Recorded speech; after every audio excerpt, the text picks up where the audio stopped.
Hey everybody, it's the year 2020 and I want to celebrate. Now typically on this channel, I like building crazy contraptions out of old garbage, but today I want to change that up a bit and build something using some cutting edge laser technology. Now the goal here is to build something that's not only stupidly powerful, but is a downright reckless demonstration of the fact that we are living in the future. And let's be honest, what could be a better way to celebrate the times?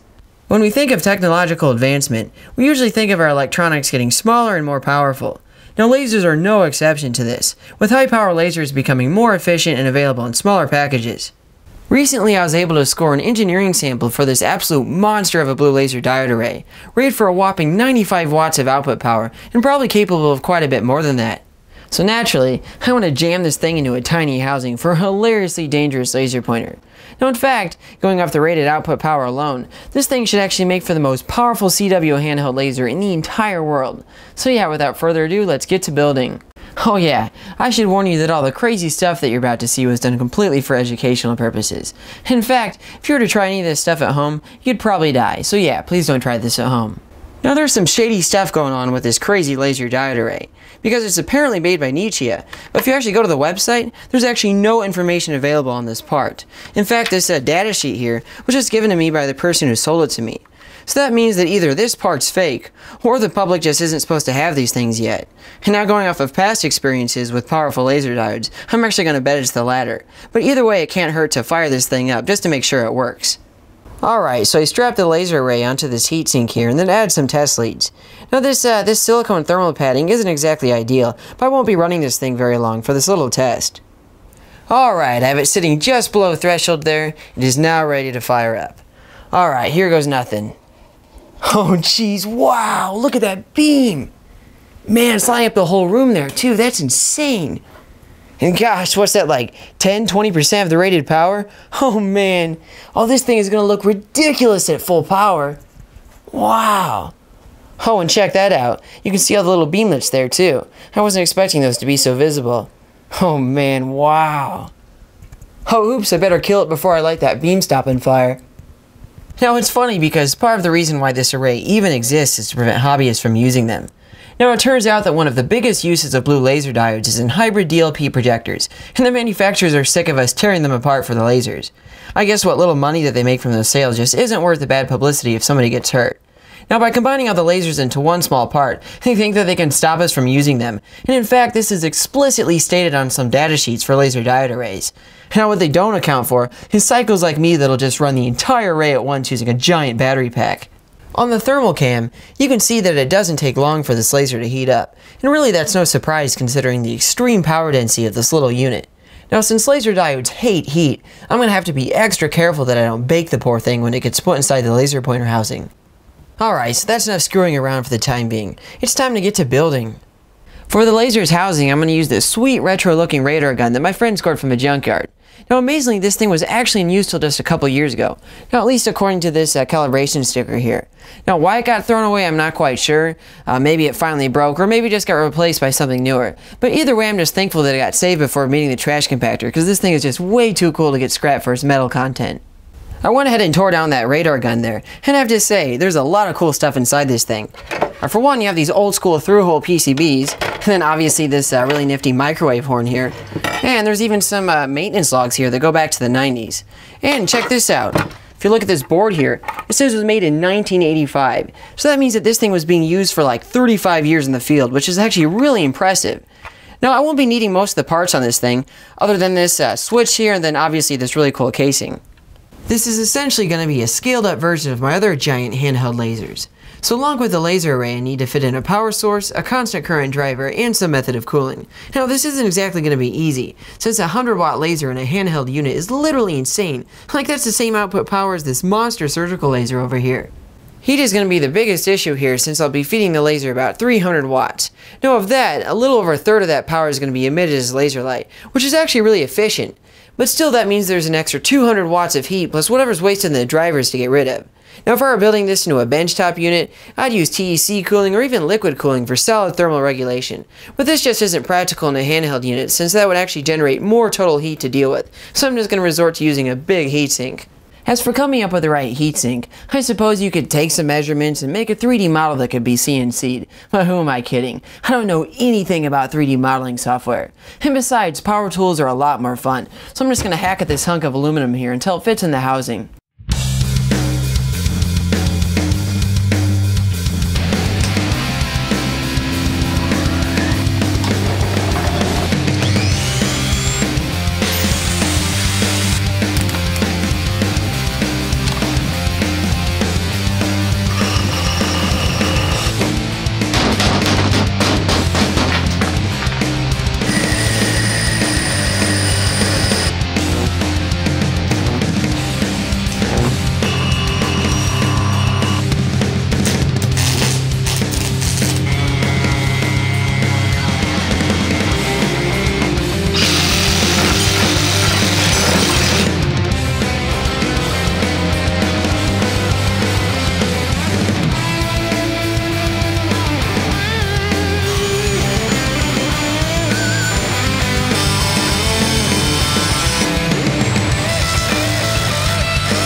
Alright, so here's the completed heatsink.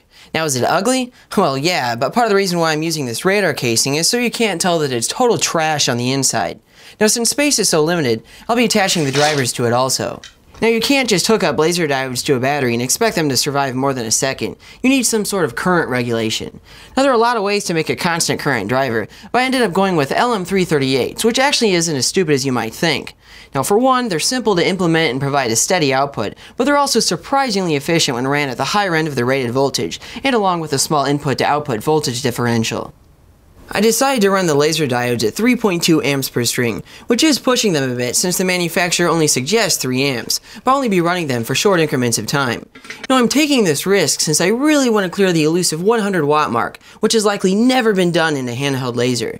Now going off of the stated slope efficiency curve, driving the laser diodes at 3.2 amps should give an output power of 101.8 watts. Yikes! Alright, so here's a quick rundown of what the circuitry looks like inside. So I stuck a voltmeter here to read the voltage of the batteries. Then right here's a thermometer to read the temperature at the laser diode array. Now I stuck a lot of switches on this thing. This is the main power switch here. Then I used this switch that came with the unit as a safety switch. That also feeds into a indicator LED that's on the front here. Now as for the trigger, I didn't quite trust it to handle the high current that those lasers were going to take. So instead I just have it signaling to this massive MOSFET here to handle the bulk of the power switching. As for mounting the laser array, I need to be absolutely sure I can wick away the heat as fast as possible to the aluminum. I ended up using what the pros use, Indium Foil. Now indium is excellent for thermal bonding since it's extremely soft, like you can cut a bar of it with a butter knife. Now by bolting down the array over a sheet of indium, the indium spreads out to fill voids in left from my imperfect machining. Now that I got everything mounted, my final task is to add a beefy source of power for this circuit. Now this is where lithium battery tech saves the day yet again, as powering this 30 volt 13 amp circuit is a cakewalk for these two batteries here. Now in theory I should get about 7 minutes of runtime per charge, but it'll likely end up being a little bit lower than that. I did not leave myself much space to jam in those batteries, and I had to rewire some connections as well as modify the battery casings a bit to make them fit. But even so, they just barely fit in there.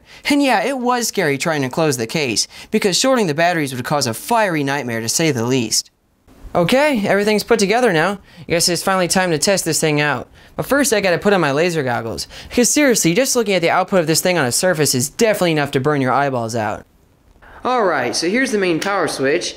You can see the readout there for the battery voltage and then the temperature. Then right here's the safety switch, which arms the laser. Alright, here goes nothing. Wow, that's insane! Wow, check out how it lights up my whole shop there. Completely overpowers the light. Oh man, that's a scary amount of power. Wow. Now just to give you an idea on how stupidly powerful this laser is, I have a couple other lasers here to compare it to. So this laser right here is 5 milliwatts. So a direct hit from anything stronger than this is going to cause eye damage faster than you can blink, or even just a reflection off of a shiny surface. Now this laser right here is 500 milliwatts, or half a watt. So that puts it in the highest laser danger rating there is.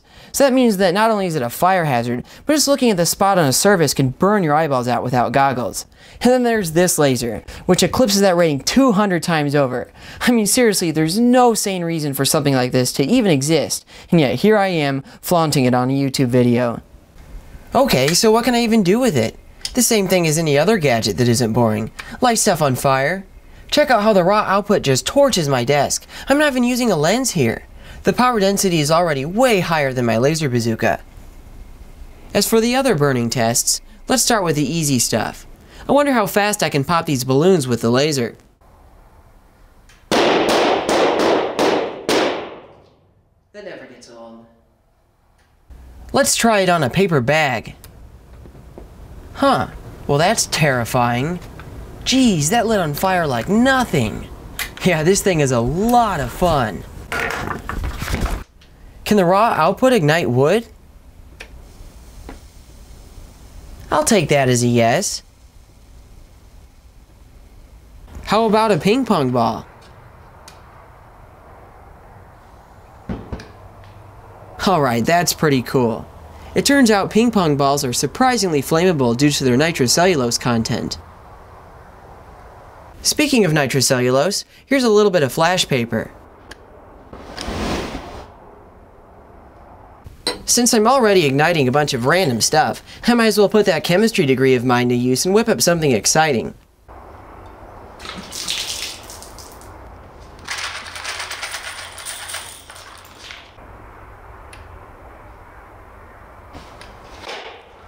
Huh, I love lighting stuff on fire.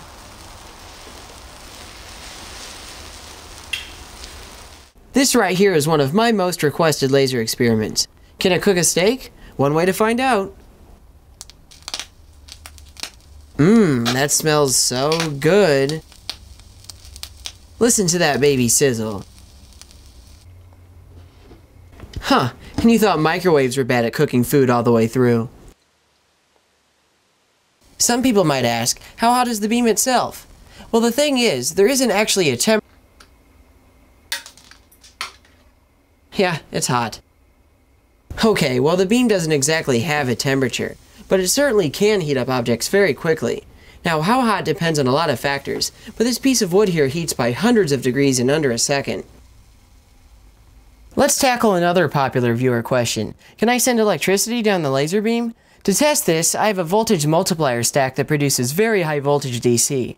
When the leads are close, the field is strong enough to ionize the air and cause an arc to form. But when they're further apart, the field is weak enough that the only current that passes is from corona. Now when I shoot a laser between the gap, there's no arc as the beam is not conductive. Now if the laser were millions of times more powerful, it could rip apart the molecules in the air to make a conductive plasma, but unfortunately I can't do that with this laser. I can cheat a bit using fire though. By sticking some matches between the gap, I can ignite them with the laser to generate some thermal ions.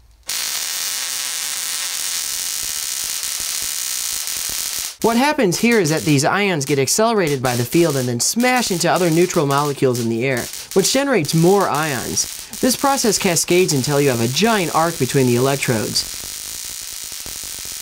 Alright, so the raw output of the laser is certainly impressive, but I still think I can do better. I wonder how much more damage it could do if I use a lens to focus down the beam. A smaller spot means more damage, as shrinking the beam size in half will actually quadruple the power density on the target. I mean, anybody who's played with a magnifying glass on a sunny day can attest to this. But that being said, using a lens to focus down a laser ray does have its issues. Even from simple ray optics, you can see that a lens doesn't actually combine the beams, as it also images the gaps between them. Plus, you have effects like spherical aberration, and the fact that each individual beam is diverging, and anisotropically to make matters worse. But the thing is, using any sort of beam correction on an integrated array like this is incredibly difficult. As far as lens systems go, I found what's probably the best option for the laser in a prototype projector I had sitting around. It's a big AR-coated f-theta lens that's rated for high laser powers. I made a mount for it using PVC fittings, and then stuck it in front of the laser array. So how much more damage can it do? Using a piece of wood as a target shows that the beam shrinks to a fifth of the original size, which means a 25-fold increase in power density. It's crazy how instantly wood ignites in the beam. This makes it really great at engraving wood. I've never had a handheld laser that scorched wood so easily. There's nothing like a nice, refreshing bottle of soda after a long day of building death rays. But it looks like I forgot to bring a bottle opener. What am I supposed to do now? Oh yeah, I almost forgot. I can just use the most powerful handheld laser in the world. Well, that's certainly frightening. Yeah, that's molten glass you're looking at.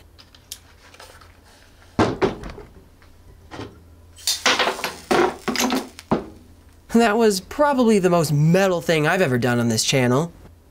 I wonder if I can use the laser to burn DVDs. Huh, do you get it? How about some coarse steel wool? Ooh, pretty orange sparks. Okay, this one's total overkill, but let's cut some electrical tape.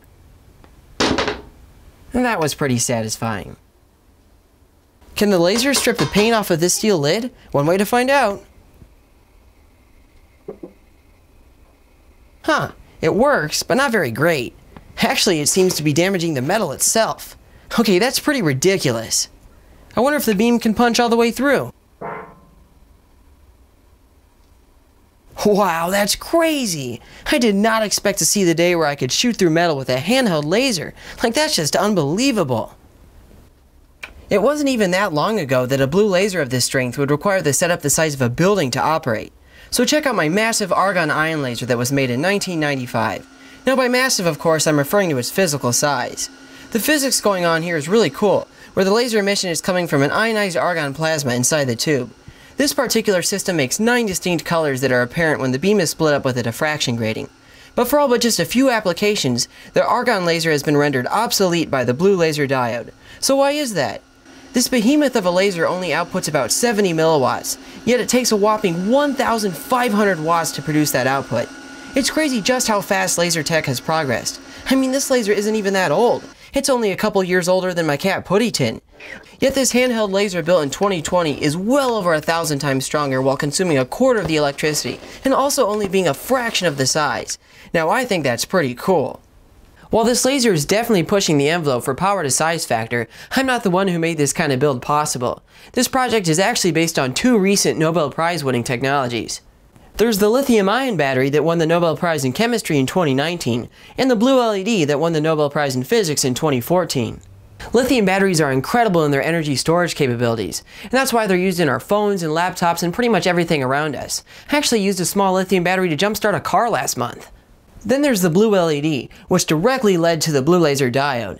The award here wasn't given for portable death rays, but instead for the highly efficient and long-lasting white light sources made from them. Without either of these technologies, this project would not have been possible, so the real credit goes to all the scientists and engineers who worked on this groundbreaking research. Now that being said, I'll happily be remembered as the nutcase that jammed a 100-watt laser in a handheld device.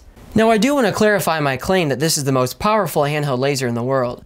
I'm referring to CW here, because pulse lasers can have very high peak powers while having low average power. I built a handheld laser 4 years ago that had higher peak power, but only for bursts of 10 billionths of a second per shot. But for a continuous wave laser that you can hold in your hand with a fully contained power source, I'm fairly certain that this is the most powerful in the world. One last thing I should mention is that you don't have to get into record-breaking territory before lasers get dangerous. This 1-watt blue laser from eBay will damage your eyes by just looking at the spot, and would shut the lights out forever with a direct hit if you aren't wearing goggles. These $3 laser pointers from eBay can shoot a hole in your retina faster than you can blink, even without a direct hit, since they're usually way stronger than advertised. If you're interested in the hobby of lasers, awesome. With the right precautions, it's a very educational hobby. But my goodness, please read a bunch about laser safety before ever ordering a laser online. Alright, so that's all I have for you today. But until the next time, stay safe and happy lasing.